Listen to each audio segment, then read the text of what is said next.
Welcome everyone. Would like to thank you guys for coming out. This is our second seminar now. But very similar to last week's My Hockey Rankings for Dummies, intro to the fundamentals, kind of focus on the basics here and how you guys can get the most out of the website. My name's Ian Lodine. I currently kind of handle day-to-day websites along with or day-to-day responsibilities of the website along with a couple other team members here. If you've been active over the years and have sent emails, you've probably gotten a response from me. I see some familiar names out there. So, welcome. Thank you guys for coming out. Also with us is kind of the founder of MHR, Neil Lodine. Thanks, Ian. As Ian said, founder of My Hockey Rankings. For the first dozen years of the site, I was kind of responsible for pretty much all aspects of developing it, from writing every line of code to doing all of the administrative tasks. In 2017, I turned that over to Ian and really started to focus a little bit more on my hockey tournaments. Today I'm a consumer of My Hockey Rankings because our tournament business uses the rankings, for every team in our events. It's kind of been a little bit of a love affair there in terms of growing it from what was, kind of a smaller enterprise to what is expected this year to be 4,000 teams and over 80 events. And, we try to provide people, the best possible tournament experience based on competitiveness, etc.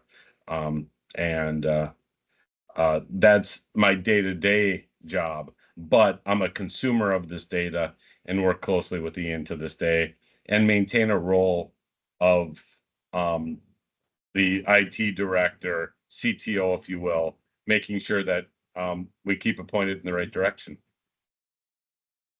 No, thanks, Neil. Just a reminder, guys, we will be doing a Q&A. Kind of expect the presentation to last 30 to 40 minutes, and then we'll do 20 to 30 minute Q&A after. We will be stopping around 9. There's a Q&A section, or there's a Q&A tab up top for those of you who are using the Teams apps or in a browser.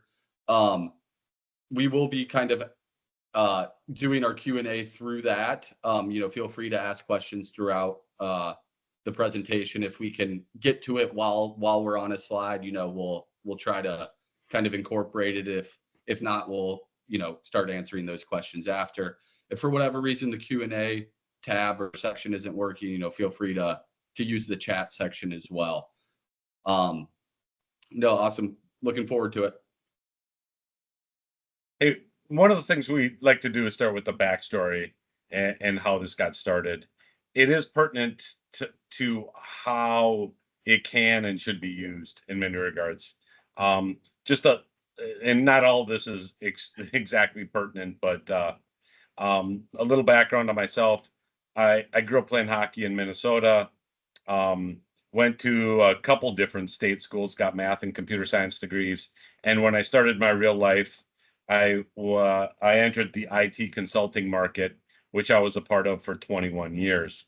I settled in Indianapolis and eventually got married, had a kid named Ian, ironically.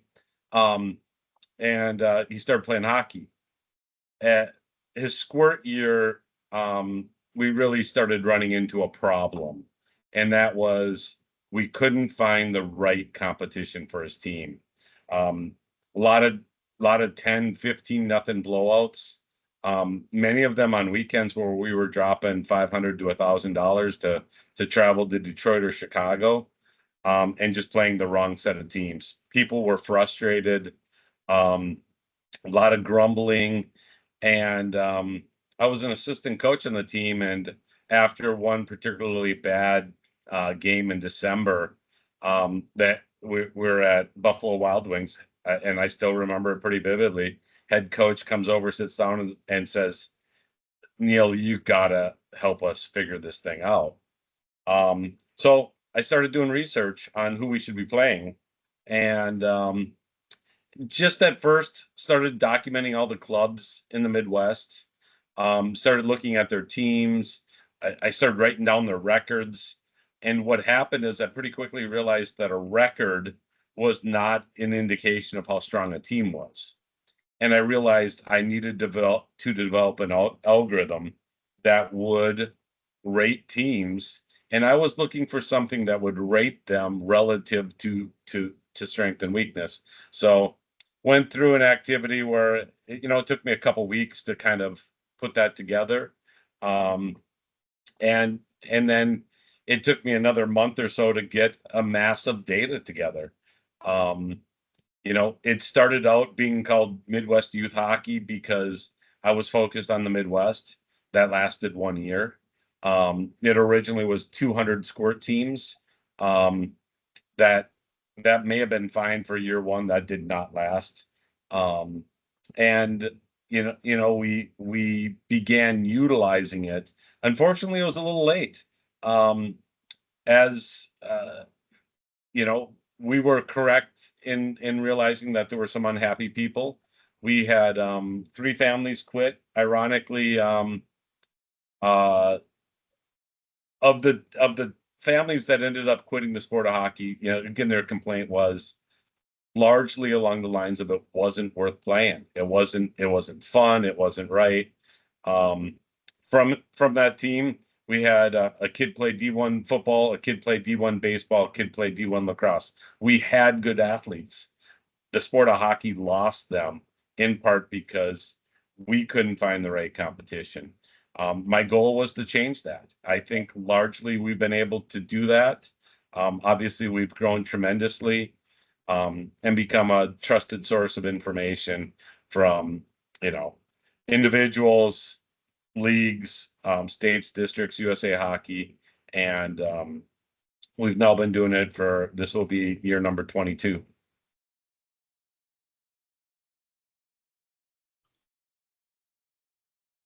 Thank you, Neil, for that backstory there. I think it kind of paints the picture for the rest of the presentation and really kind of the mission of the website, which really is scheduling and kind of finding a appropriate competition. Uh, Hopping over to kind of the website itself, the algorithm a little bit. Want to kind of get into the basics. Uh, the first thing is MYHockey rankings, our algorithm's a team rating system. And I think that's really the true beauty of it. Rankings are kind of the byproduct of our algorithm and the team ratings.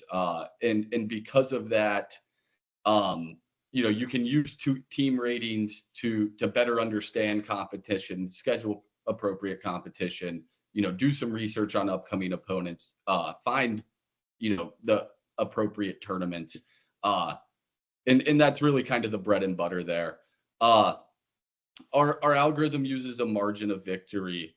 And margin of victory is kind of it's essential when evaluating and trying to accurately compare teams of a significant difference in playing level. We have teams like Shattuck St. Mary's 18U team, which will could have 8 to 10 Division I players, maybe more, couple NHLers on the roster, versus an 18U house team, which could just be a group of friends who've been playing hockey for 10 years and they like to keep playing before they go to college, but they're not playing competitively or taking it seriously. And um, you know margin of victory is what allows us to have kind of accurate team ratings across a wide spectrum of skill level, playing level. um so similar to margin of victory, well, I say similar, the exact same thing as margin of victory, and probably the term you guys are most familiar with is AGD or average goal differential. You'll see that on a lot of, you know, the main ranking columns there. Schedule is kind of that second component, and then you know, AGD plus schedule equals rating. Those are kind of the main columns, and I think most people have kind of put that together or have read around and understand that. But for those of you who may be new or you know, younger sport parents, you know, AGD plus SCHED kind of equals a team rating. Our algorithm really calculates kind of an average performance rating, and that's what that team rating is. And what do I mean by kind of like average performance rating? Well, a team's ratings never reflective of their best set of games or their worst set of games. You know, it falls somewhere in between usually. And by the end of the season, you know, that means pretty much every team outside of maybe a couple on the top end or bottom end, you know, they've beaten a couple teams ranked ahead of them, and they've lost to a couple teams, you know, rated behind them. That's, you know, that's pretty normal. You know, our algorithm is really about, you know, playing strong competition and playing well against strong competition. It's not explicitly about kind of winning and losing. A team can lose a close game to a higher rated / stronger opponent and still receive positive performance, you know, for that game, you know, because they were doing better than expected. The opposite is also true. A team, you know, a strong team can play a lower, you know, league ranked opponent and, you know, or win a close one, but still kind of drop in the ratings because they didn't do as well as expected. The only factor that we kind of take into account here is current season game results. We don't use any historical data. There's no kind of subjective input, human bias, or preseason weighting. I always say when people ask, you know, I couldn't change a team's rating if I wanted to.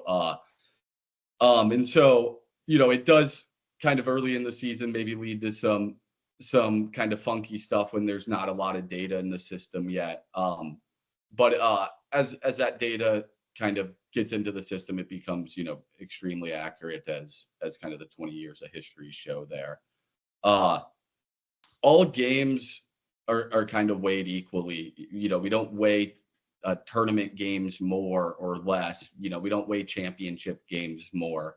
Kind of all games count the same. And so if a team's played, you know, 20 games, a good way to look at it is, you know, at that 20 game mark, each game would account for 1/20th of kind of their overall team rating. If a team's played, you know, 50 games at the end of the season, each game kind of accounts for 1/50th of their overall team rating. And we do have that rating math tab on the team info page that breaks down a team's performance on a game by game basis. You won't be seeing anything for current season data until ratings are released at the end of the month. But if you go back and looked at like historical season data, you would see that rating math tab and kind of the game by game breakdown there. I think the last important part is, you know, similar to kind of the first one, in our team rating system, a one kind of rating point difference equates to a theoretical 1 goal advantage on the ice. And it's kind of really the key to understanding the rankings and understanding how you can find or understanding which opponents may be competitive, which tournaments you should go to.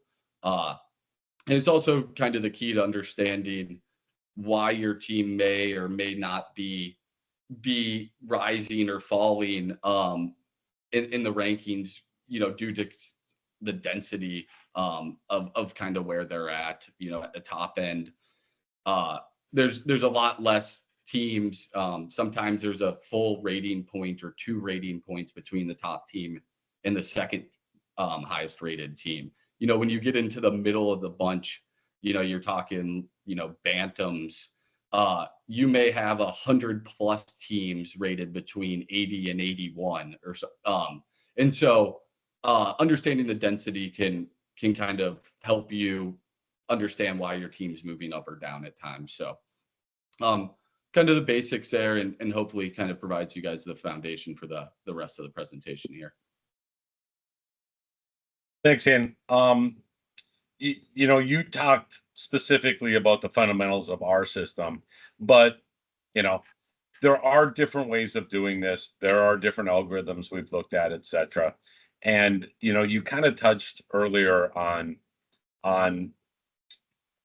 why margin of victory or average goal differential is a key to accurately ranking a diverse, large pool of teams. It is absolutely critical.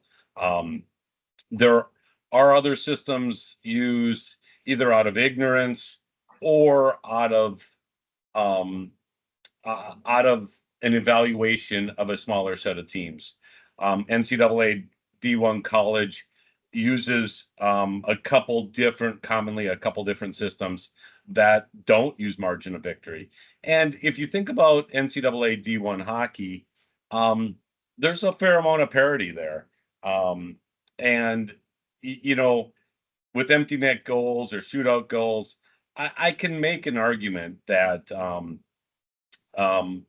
that margin of victory may not be the most important aspect for ranking a pretty homogeneous group of teams, such as NCAA D1. But it changes when you get into, for example, college club hockey, junior hockey, down to midgets, bantams, peewee squirts. There's a huge discrepancy from top to bottom in all of those. And, you need a system that is taking that into account to do any sort of accurate rankings. So, as Ian indicated, one of the key things in our rating system is that a 1-point differential really equates to an expected theoretical 1 goal difference between the average performance ratings of the teams. And that has a benefit to every team in the system, from the top team, Shattuck St. Mary's, to a rec level team that is playing in 2 tournaments this year. We have, over the last couple of years, over the last 5 years, added rec level teams to the system, where rec level teams are playing in tournaments, because there should be an expectation that they too are being placed in as competitive of a tournament situation as possible. And so we think it's important to include the results and seek accurate ratings for that. A quick story, if I may, to illustrate from top to bottom. In my second year of doing this, a team from Allen Park, Michigan, which was one of the worst teams in the system, kept every week sending me game scores. And while I knew these fundamentals, it begged the question in me, like, why is she hitting me up every week? This team hadn't won a game. And the team manager, after I asked, kind of came back and said, we know we're not going to win a league game. We're lucky if we play any team in our league within five goals. At the time, the Little Caesars League was organized differently than it is today. But she's like, but we are going to schedule scrimmages against other teams, and we want to know who to do that. And we're going to give you our data. We're hoping they're giving you their game scores, and we can identify the right teams. They did. They were able to win a couple games, and that's part of the value here. So we believe in the rating system, in that it has value for all teams in it, to accurately compare across geographies and talent levels.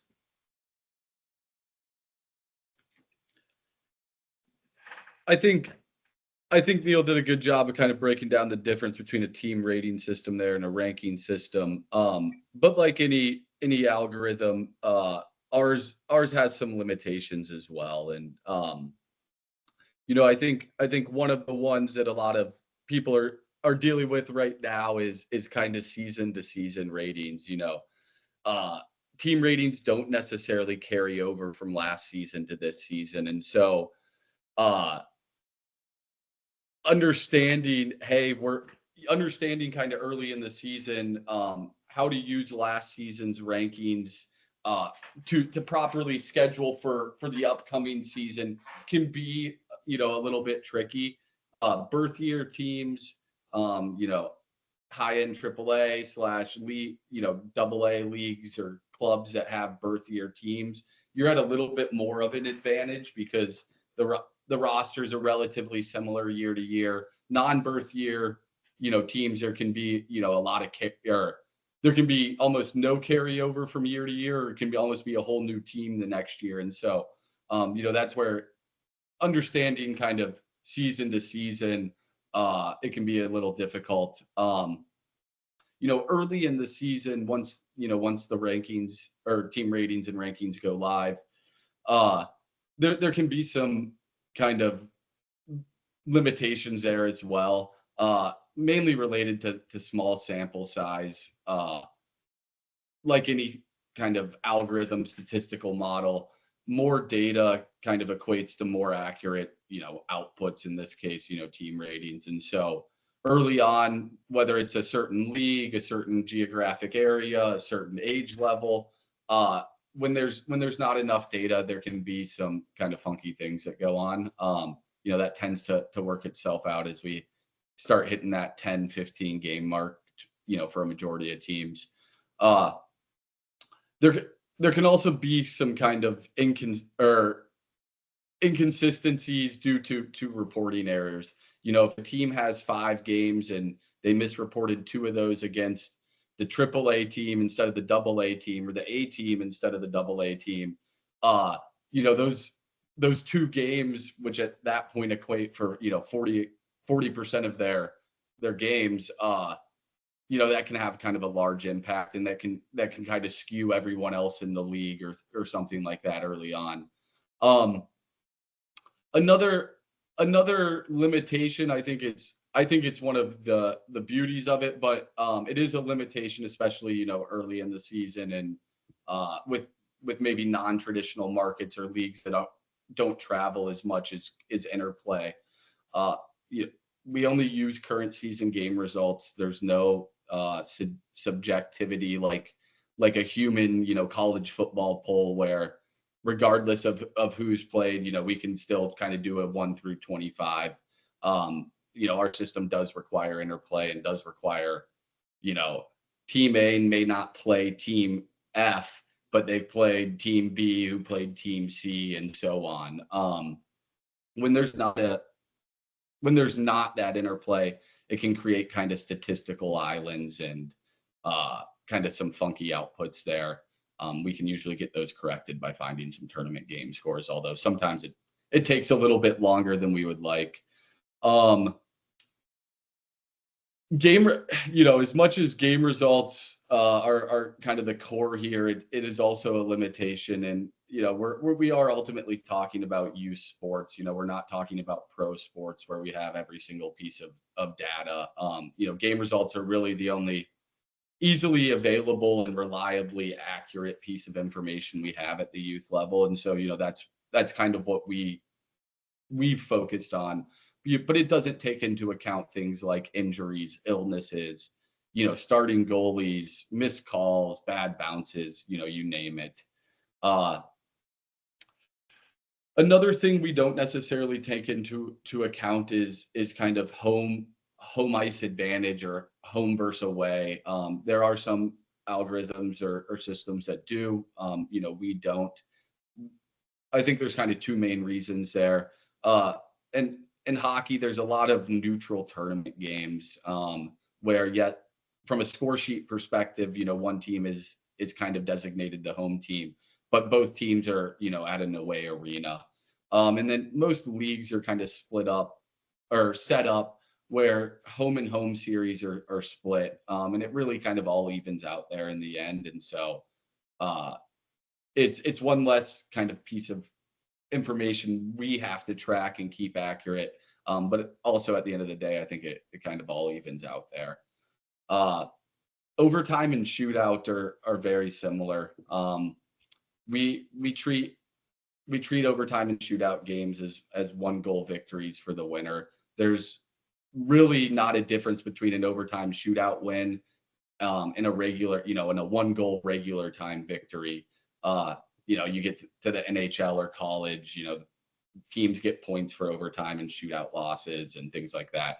In our system, it's a one goal loss or a one goal win. While there are a few teams that this may have an outsized impact, it largely evens out over the course of the season. There's no real impact for 99.9% of teams. They win a couple games in overtime and shootout, and they lose a couple games in overtime and shootout. So, another limitation is kind of what I'll call like Jekyll and Hyde team personalities. There's certain teams that have for a variety of reasons almost have two sets of personalities. And I think one of the most common ones is starting goalie versus backup goalie. We've seen at times that, a team, let's say, has a rating of 88. When you really kind of start to dive into it, you notice they're almost every other game's one, it's a negative, a positive, negative, positive. And you start to realize, hey, when they're starting goalies playing, they actually have a rating probably closer to 90. They compete with some of the best teams in their, division or state or whatever it may be. But their coach has chosen to split, goalie time evenly. And so when they play their backup, they have a rating of probably maybe closer to 86.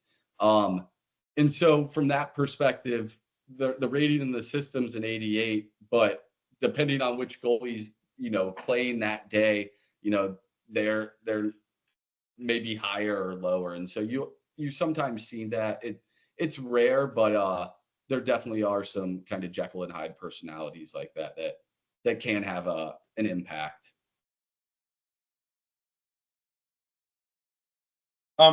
So, I think one way to look at this is, and one of the things that inspired me from the beginning is really a system that could help with player development and retention. And how do I come by that? Well, I think a huge part of it, one huge part is competitive youth hockey games. As I indicated, kind of earlier, large uncompetitive games, blowout games, don't inspire love of the sport. I've seen it, time and time again. And it not only are we talking about development, but we're talking about retention.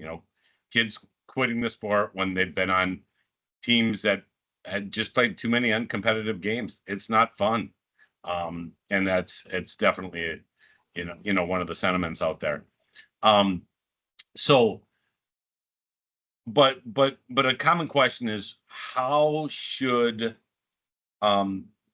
people use the system, for that end? And I think it really comes back to, there's multiple types of people who are accessing MyHockey rankings, and how you access it and what you get out of it does vary depending on your role. Parents, players, families in general, it is an encyclopedia of youth hockey information. It's an educational resource. It can be used for researching teams. What team you may be playing on today, how it compares to others in the area, etc. That's kind of a broad range of things relative to each time you're looking at either progressing to the next level, or or looking for a new club or a new team to play on, again, it's a resource for that, but it's also a resource for understanding what's going to happen this week at this weekend at your tournament, um, or this weekend in your league games. And it might help educate you as to why a coach may have played um, players the way he or she did, um, and give you some insight in terms of that. I will say just real briefly, I'm not going to really get into player development too much, but a team tends to be only as good as its weakest players. And if you choose not to develop your weaker players, you're gonna struggle in the second half of the season. I can't say it enough. So many people ask, how do we improve our rating, our ranking? And the answer is simply develop your players, and the rating ranking will take care of itself. Now, if you're a coach, a team manager, an association, um, uh, the use case is slightly different. It can get into scheduling opponents. Again, coaches researching them so that they are developing game plans that make sense. And again, the goal is to enhance the overall experience of the players on the team, in the association, etc. Not going to go into too much detail here on our work with leagues, states, districts. Some of them use our system with very little interaction with us, and others, such as the Cleveland Suburban Hockey League, we've been working with for 17 years, and they're not alone, but they were the first league that we started working with 17 years ago. So we can and do work to, again, improve overall competitiveness through a number of different factors. And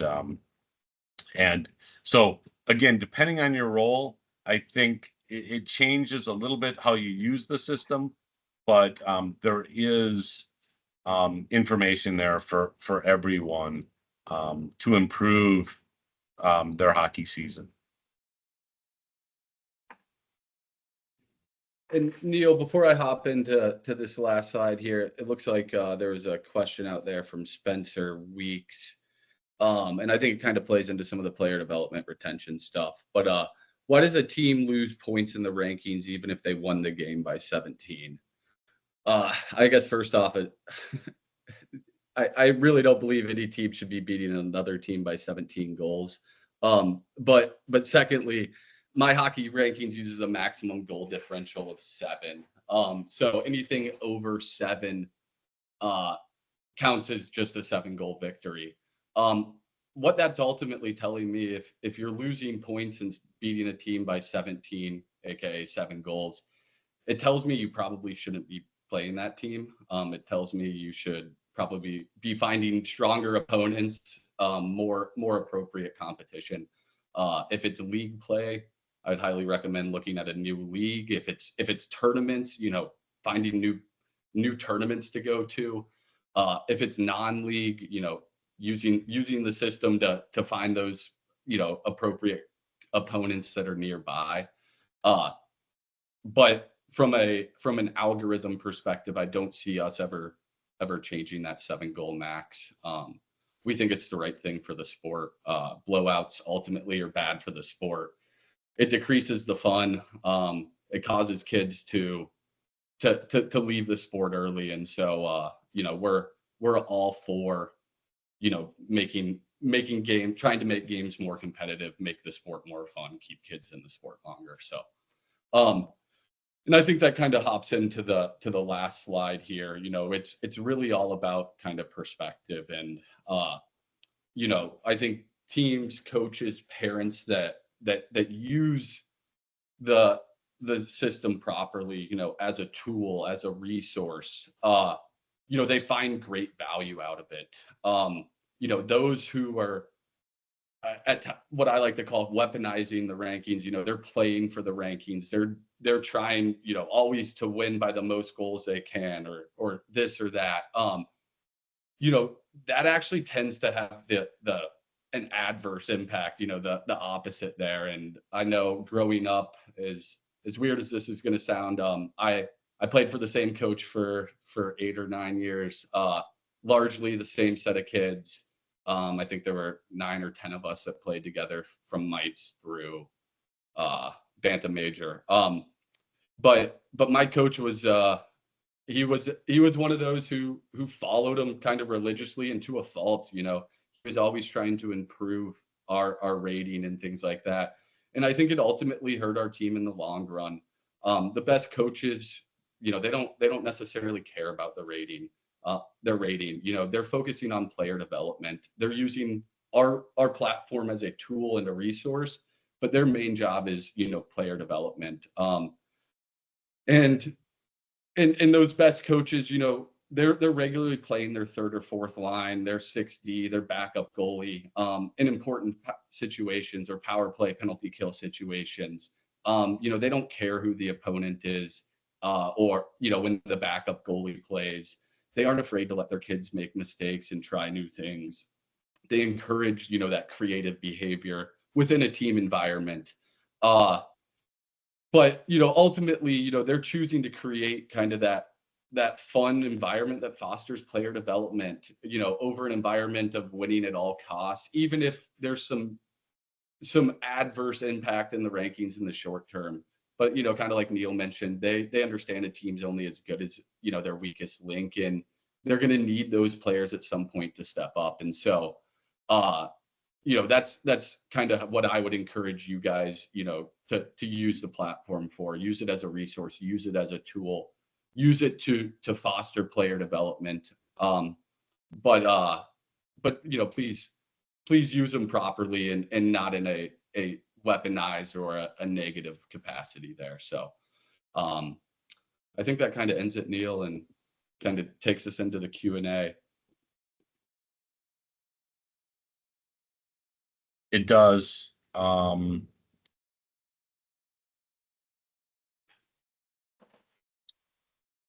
quick follow-up on the on Spencer's question. He talked about maybe the state of New Hampshire requires it. The state of New Hampshire probably should rethink some of those requirements, quite frankly, if you ask me. Many states have, many districts have. I will say, I'll augment what Ian was saying earlier, while I largely agree with it. There's a difference between playing an uncompetitive game in September or October before everyone really knows how good they're going to be or how good they are playing in the season, etc. Blowouts early in the season are invariably going to happen somewhere along the way, because some team is slightly worse than expected. Another team's better than expected, and that kind of stuff happens. But when you're getting in late in the season and asking people, to play uncompetitive games that everyone knows the outcome before anyone steps on the ice, I think that's a problem. I know a lot of states have changed their approach on some of this stuff. Again, we've worked with a number of them and would be willing to do so going forward. I'm just kind of throwing that out there. But again, we can't force anyone to change. I'm gonna hop back there, Neil, and hop into Mike's question here. Mike had asked, on week 1, how is it determined which team gets the 99.99 rating that the algorithm then follows? In essence, Mike's asking, how is it determined which team, gets the highest rating? And on week 1, Mike, honestly, it depends. Things have started to straighten out the last year or two since post-COVID. There was some COVID stuff that was a little crazy for a couple years. But really, by the end of September, if you're talking at the highest levels here, where teams are rated 99.99, all of those teams have largely interplayed, or they're separated by a third degree sort of thing. And So at that point, it's based on game results and performance on the ice. And we, our rankings start at teams start every, I guess, season with a rating of 0, but to go a step further, they're actually wiped clean before every weekly update, and they start each week with a rating of 0. And so, hey, Ian, can I step in? Yeah. So Ian touched on it, and his answer was perfect. Every team starts every week at 0. And what happens through the use of our algorithm is the best team in the country will end up around 20 or 25 with a rating of 20 or 25. The worst team will have a rating of about minus 20, 25. Before we do a correction and make the best team in the system, the one with the highest rating, 99.99. So it is the highest rated team in the system that has met the minimum number of games to be rated. So what's interesting is if there is historical data in the system that shows teams with ratings of like plus 20 to minus 20. And ultimately, we updated that about, I'm going to say like 16, 18 years ago and made the top rated team 99.99. It is the team with the best rating based on the interplay. Again, that first week or two, there can be some interesting skewing. The numbers are not always perfect, in September, October. I'll say that openly, but I'll also say it's usually pretty darn good and gets even better once the best teams in the country have played 10, 15, 20 games. It's and there's been some good interplay with some good tournaments. It's right there, but it is kind of artificial. We take the best rated team and move them to 99.99. We don't do it manually. The system does it automatically. Most of the time we don't even look at who it is that got moved up to 99.99. I don't know if that helps or not, but I was taking, Ian, you were taking it from a like who's the best team in the country, and I took it more from a mathematical perspective, I think, to try to. Yeah, no, appreciate that input. I'm sure it was helpful for them to get both sides as well.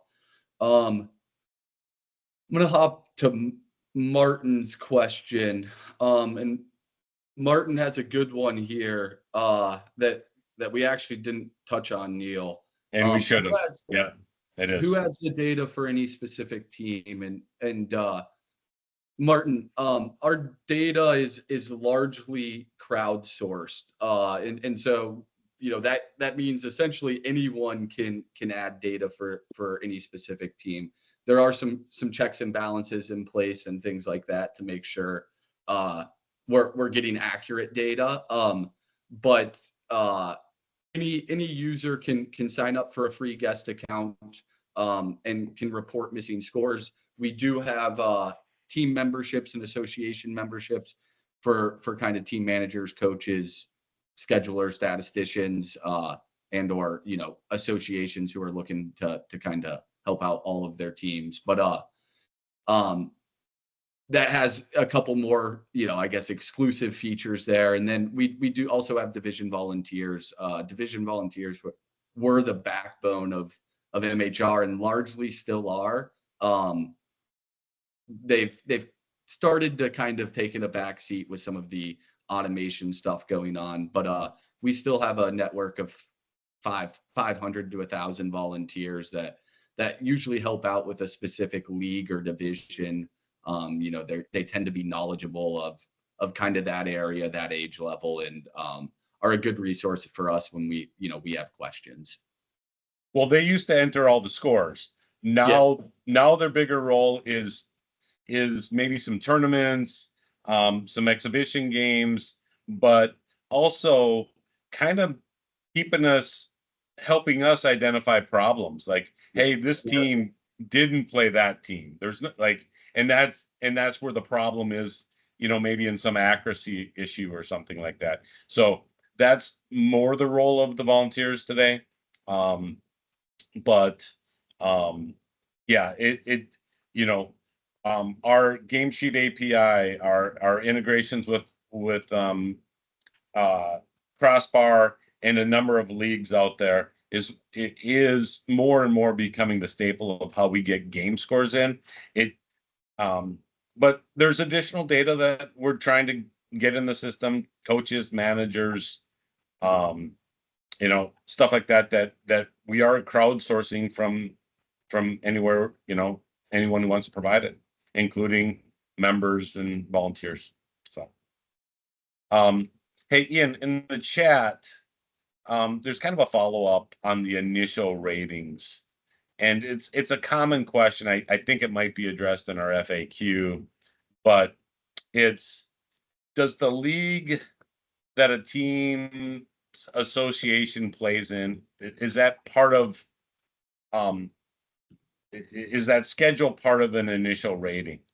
The answer to that is no. It is completed game scores reported into the system, and only completed game scores reported into the system. So game scores we don't know about don't count. Scheduled games don't count. What league your team is playing in does not count. I mean, to take it a step further, the number of A's after your team or B's doesn't matter. Our algorithm doesn't even know that information. It identifies a team as a team number, and from that perspective, doesn't know if it's a C team or a AAA team. None of that is known to the algorithm. None of it matters. Again, it is completed game scores and only completed game scores, and that's why when we release the rankings on September 25th of this year, it's always the last Wednesday of September, or always has been the last Wednesday of September.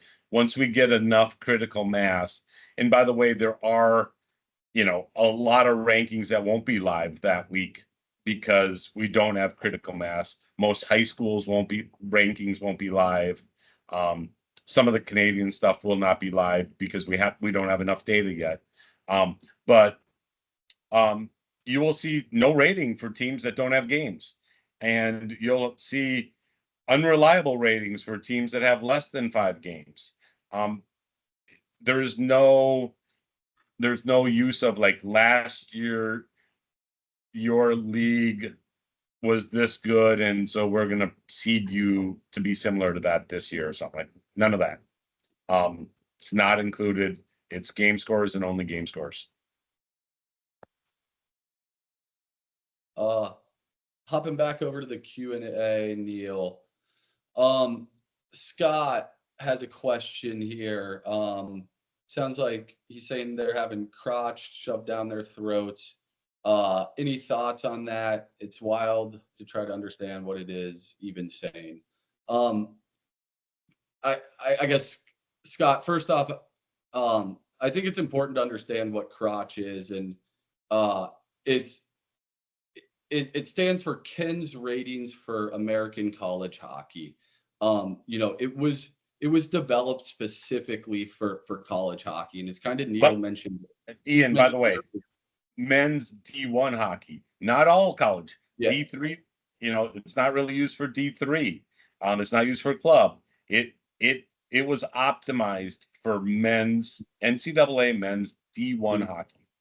And it actually works extremely well for men's Division I hockey, and partially for the reasons Neil mentioned earlier.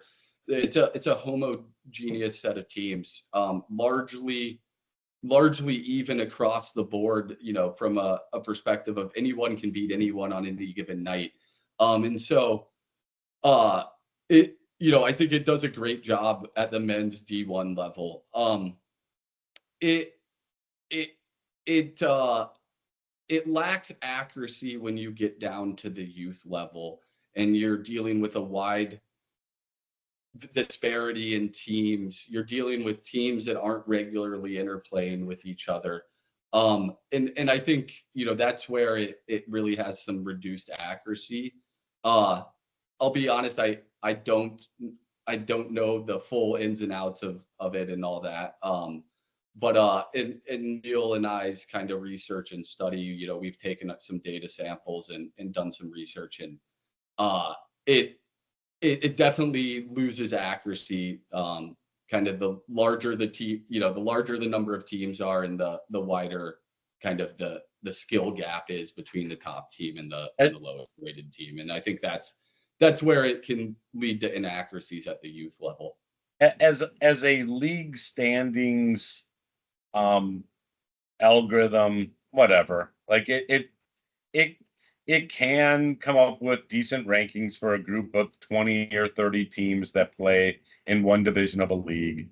Um, it can work. It's, if you ask me, it's not the most accurate way to do it, but in a set of somewhat homogeneous, but not like college hockey, teams in a division of a league, okay, fine.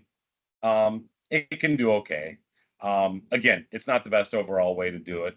And if you are trying to compare, a set of double A teams, upper A teams, lower A teams, upper B teams, lower B teams, it really has no degree of accuracy at all with those. With a possible exception, what we've seen is over time in youth hockey, if a lot of teams are playing 50 to 75 games, by the end of the season, there can be enough interplay for even though, Krach or pairwise or the RPI to have more accuracy. It's not as good as a margin of victory system, such as MYHockey rankings, but it can get more accurate when the data set gets large enough. Yeah, Again, I mean, at the end of the day, whether it's RPI, whether it's pairwise, whether it's crotch, they're good algorithms for certain things. Like, and they do things well, and you know, they do, when you get to 50, 60, 70 games, the cream kind of rises to the top there, and they are able to accurately identify those. I think where they really struggle is kind of once you get outside of that top echelon of teams, kind of understanding that middle of the pack there. And they're it and they're generally not good at telling you, will this be a competitive game between these two teams? What is the expected, if these yeah. two teams played 30 times or 10 times or 100 times, what might be the average margin of victory, etc. It doesn't do a good job of some of that, which can be very helpful and is an output of MYHockey rankings. So I'm scrolling through, and Neil, trying to see if there were any other questions here. I'm not seeing any, but I think we give people another minute or two if they have any follow up there, or a completely different question. We do plan to end around 9. So Ian, I do want to back up and kind of say one thing as we look for any other question here, which is we crowdsource data. No team has to participate in providing data to MYHockey rankings. We in our relationships with leagues, with Game Sheet, with Crossbar, with others, we get an awful lot of data.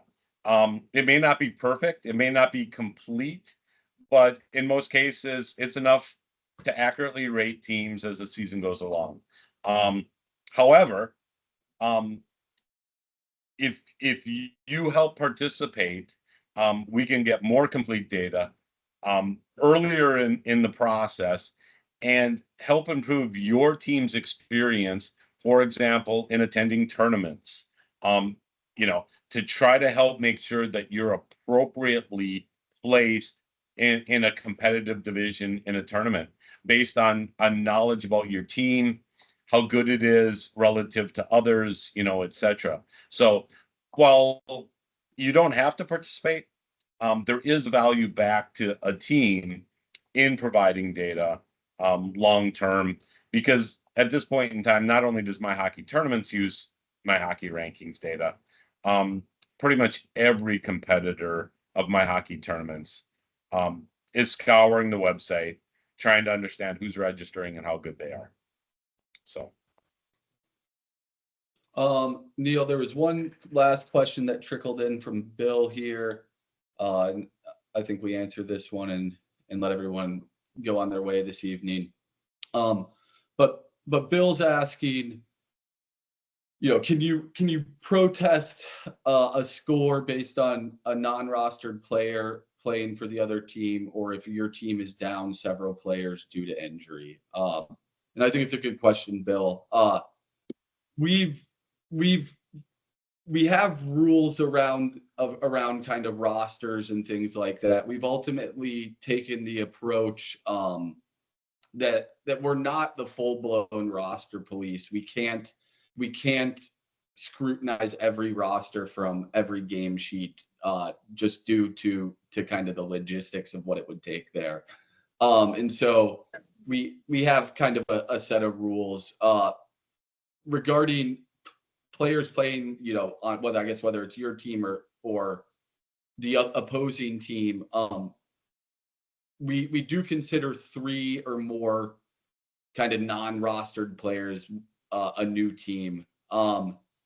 And I'll say we really don't know if that's the case unless someone reaches out. And so I don't know if we necessarily use the word protest, but when someone does reach out, we definitely take all of those questions kind of or complaints seriously, and we research and try to figure that out.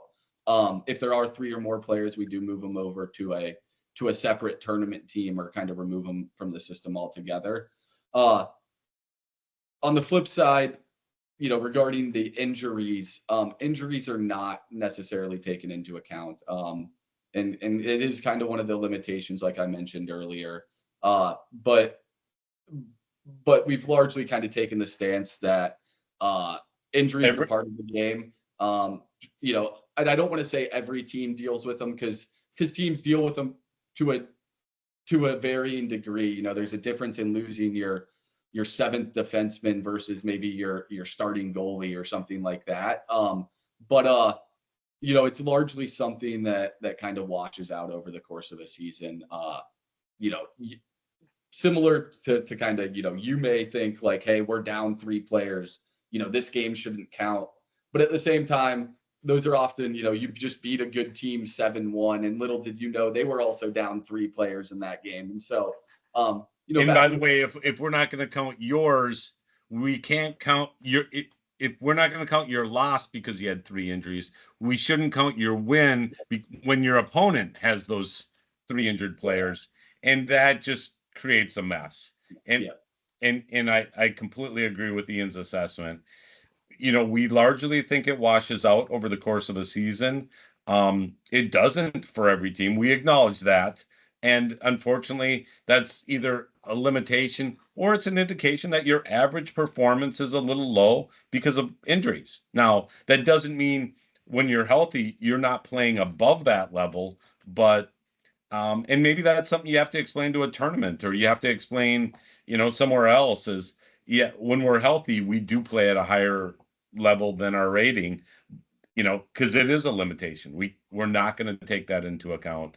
It depends on how much of the season, what percentage and what caliber of players you had go down. But to that point, Neil, we have 26,000 teams in the system, and it's just not possible to take that into account for every single game, every single team. And so correct.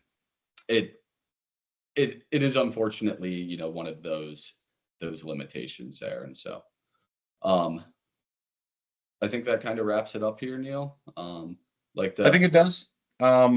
We appreciate everyone showing up today. We hope that this was And I know for many of you guys have been users, this isn't, a complete introduction to the, of the system to you.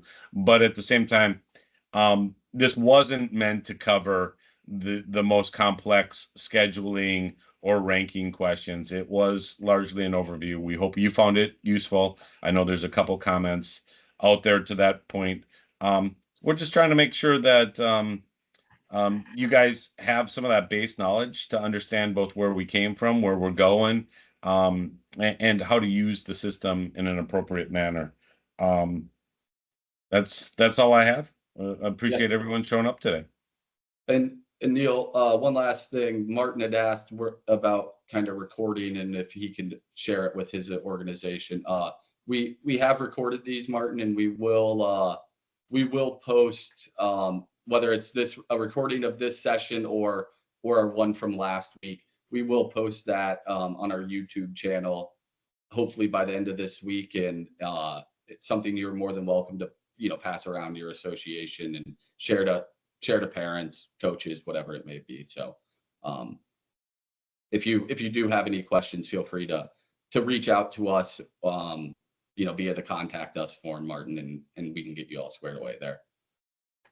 But to kind of follow up on Neil's point, thank you everyone for coming. Hopefully you found it useful and you got something you can take back to your family, to your team, to your club, and hopefully